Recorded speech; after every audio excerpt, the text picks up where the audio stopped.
কি বললে যুবক তুই বদলাবি বেটা? এই নাফরমান, তোমরা যারা এক ওয়াক্ত নামাজ পড়ো না, আরে অসভ্য, আর কি বললে তুমি বদলাইতা? মানুষের বাচ্চা এত অসভ্য হয় কেমনে? মুসলমানের বাচ্চা এত বড় বেহায়া হয় কেমনে?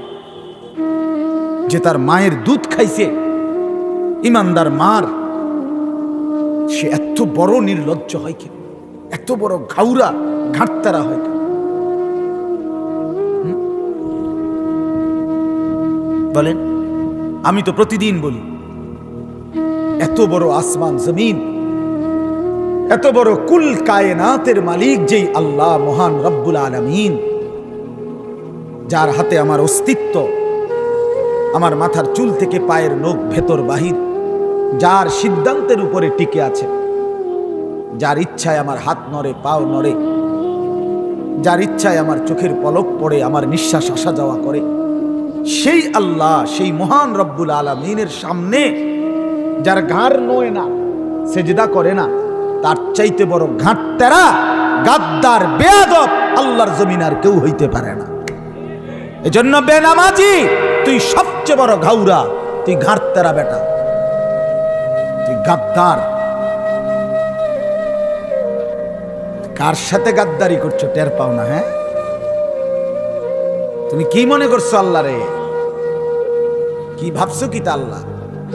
আল্লাহকে কি মনে করছো? আল্লাহ প্রধানমন্ত্রী, প্রেসিডেন্ট, সামান্য একটা দুনিয়ার মালিক,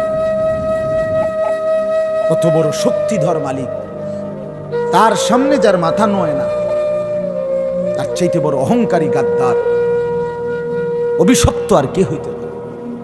একটা বারের সেজদা না দেওয়ার কারণে, একটা সেজদা, আদমকে দুইটা সেজদা দিতে বলে নাই, একটা মাত্র সেজদা দিতে বলেছে।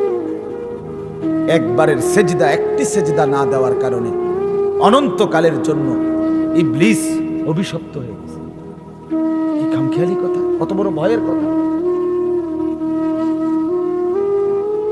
আমি আর তুমি সারাদিনে 5 ওয়াক্ত নামাজে কতগুলো সেজদা ছুটে গেছে। খামখেয়ালি। আপনারা অনেক অভিভাবক, আপনার ছেলে শিক্ষিত হইতেছে, ঘোড়ার ঘাস হইতে আছে, ঘোড়ার ঘাস, ঘোড়ার ডিম পারতেছে আমনের ফুতে, আমনের জি, যে সেজদা করে না, যে নামাজ পড়ে না, যার কোনো লজ্জা হায়া শরম বলতে কিছু নাই, ছেলে মেয়ে অবাধে হাঁটতেছে, দিবা নিশি মোবাইল, অশ্লীল ছবি, নাচ গান, জিনা ব্যভিচারের দৃশ্য